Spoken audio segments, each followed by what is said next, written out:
Hey everybody, Dustin DePirac here, calling the Standygram. Yep. So getting ready to preview Indiana Penn State.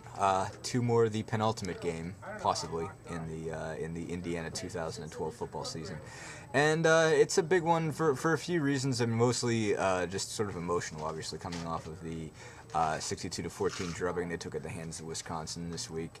I think this is a big one for them for a lot of reasons. Even not necessarily, win or lose. I think it's still just really important for this team to come, basically just show that that it can show up again. I guess is the point. To kind of get back on track with just being competitive. Again, they could win this game, they could lose this game, but I think most importantly they've got to show up and just give a good, solid effort in this game and kind of prove and feel like themselves again. Yeah, it's a different kind of challenge. I mean, I think Penn State's actually a better team than Wisconsin, and at least better balanced.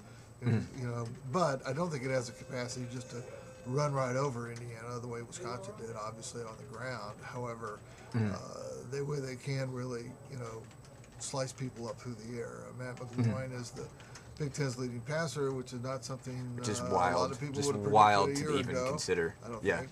But he's done a fantastic job of just blossoming under Bill O'Brien's tutelage under the new staff. Also, they have a sophomore kid, Allen Robinson, is leading the Big Ten in receptions, has really emerged. And even with some of the kids that they lost some weapons due to the poaching other programs conducted when all the open transfers that were allowed for I reasons shouldn't that call it made poaching sense. I mean, necessarily. there were some people that poached. There were some people that just took Accepted on kids, guys that right. said, That's right. So I don't want to not play in a bowl game my whole career. Yeah, it's not fair to characterize it all as poaching because it wasn't. But nevertheless, they lost some kids. They lost some weapons. Yeah. They lost their kicker. They lost their tailback. They lost guys. And so they've been a pretty successful Wide receiver offense. Justin Brown, who was Yes, pretty they good did. over Oklahoma too. So nevertheless, they've been a very effective offense, and it'll be interesting. They have a big offensive line too. I mean, Indiana has to show itself and its fans that it's capable of going toe to toe with a legit Big Ten team again, and playing them tough. But Wisconsin was favored by a touchdown last week. Penn State's favored by 18 plus. Yeah. So it's Mostly because Wisconsin went out and won that game. partially, but also 38, partially 48. because I think, I think people are having a hard time believing this Indiana defense can handle a pretty varied and accomplished offense, whether it's on the ground or in the air.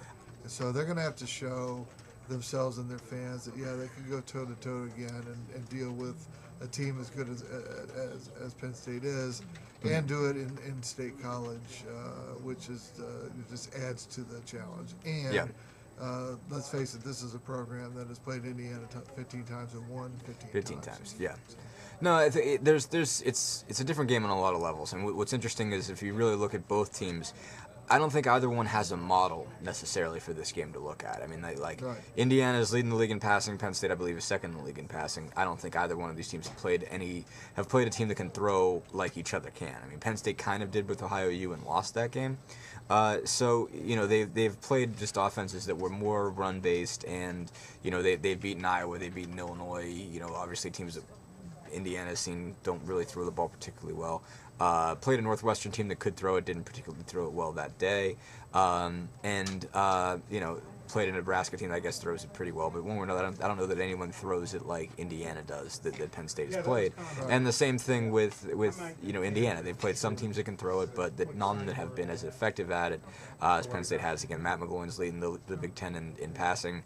I'm a Penn State grad, so I follow these guys a little bit. The notion that Matt McGloin is first off, that Penn State has the leading passer in the Big Ten is not something that really ever gets said.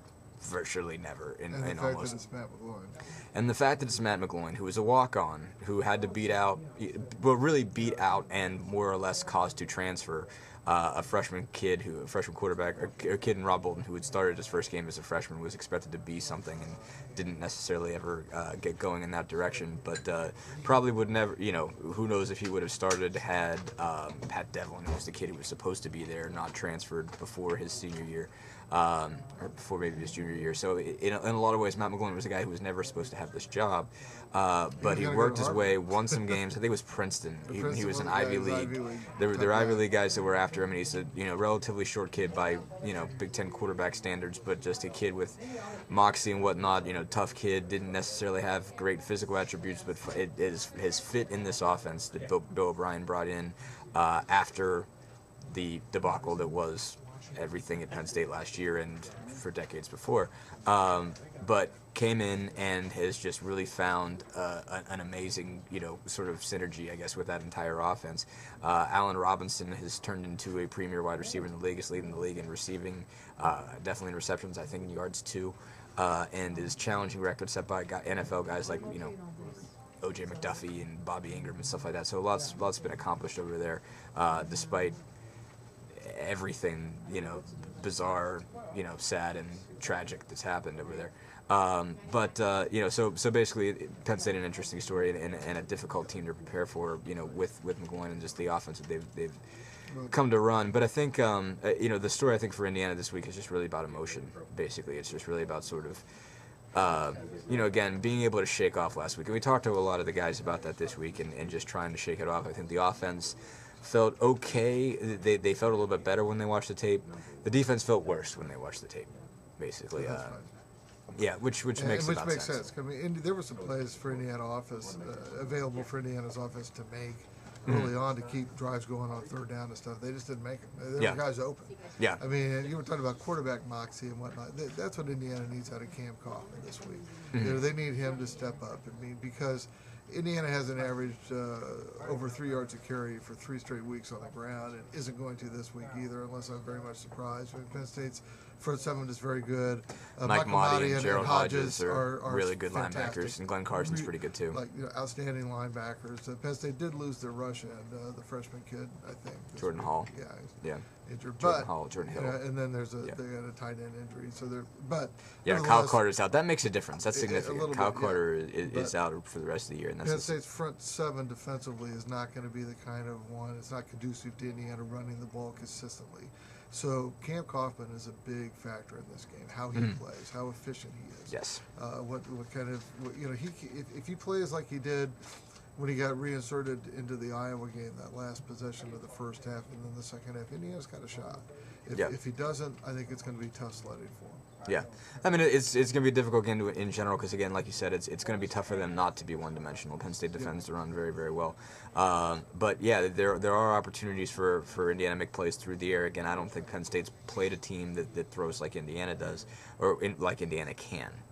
Basically, and then last week, obviously, they did not throw it so well. They just, I guess Kevin Johns kept pointing out, it was, we missed this throw by 6 inches, we missed this throw by a yard, and all of a sudden, we've got nothing going. It's like it looked, bad in terms of the scoreboard, but it was if we make a couple throws, it changes the game a little bit. Maybe we get a couple drives going. Now, 62-14 is. Well, that's right. Pretty big thing, but when you're stacking 3 and outs on touchdown runs, they might have hung in a little bit. Right. And they were at the very least slowed things down. Kind of starting to hang in the second quarter before. But when the offense finally woke up and made some plays and went down and scored, I mean, as I said, I think they had that chance to do that earlier, just didn't. I mean, and some of the throws weren't just off; they were late. Or there was one time Shane Wynn's wide open on the sidelines. It's going to be a first down. And the ball just didn't get there in time. I mean, he didn't throw it fast. I mean, he threw it off the back foot, was backpedaling, and the quarterbacks looked tight. I mean, Sudfeld just came in long enough to miss a open guy and fumble a snap. I mean, it just wasn't a good performance. And Indiana has to get good quarterbacking if it wants to be competitive Saturday. Yeah, no, it goes back to and I think Cam Kaufman pointed out this week that they started to get things in their heads about this being a big game. About Wisconsin being a big game, and now they said, we can go back to just playing like we don't have anything to lose. And I think that's sort of the tack they've tried to take because, all of a sudden everything felt like it was riding on last week, and all of a sudden it's not that nothing is riding on this game, and they still need to win this game, to go out in Happy Valley and win, which is a very difficult thing to do, to remain, to have a shot at a bowl game. And they have to win this game, and they have to go to Purdue and win that one too, to get to a bowl game. Purdue's going to be coming off 2 wins because they're going to beat Illinois. So, they're going to bold. No, not that bold. No. They're just going to beat Illinois. It's going to be a hard game to watch. But one way or the other. So, but they can go back to that idea of just playing like they've got everything to prove, nothing to lose, and and I think that's sort of that. If it really the goal for them this week, I think, is to just get that mentality back. Yeah, they have to convince themselves and their fans. I mean, they cost themselves more than just a potential chance at a Big Ten title game last week. A lot more. They cost themselves. A lot of fans that were not really paying attention, and then all of a sudden kind of were and wanted to take a look at them. And those people went fleeing off in the opposite direction in terms of what they saw last week. It was not a good week for Indiana football, and they need to sort of stop that bleeding right now, and they need to have a good performance Saturday. Yeah, I would say almost the one good thing in terms of the fan situation. It's almost good that they're on the road the rest of the way. Yep. Because there's not a chance for them to come back and see a depleted fan base or whatever.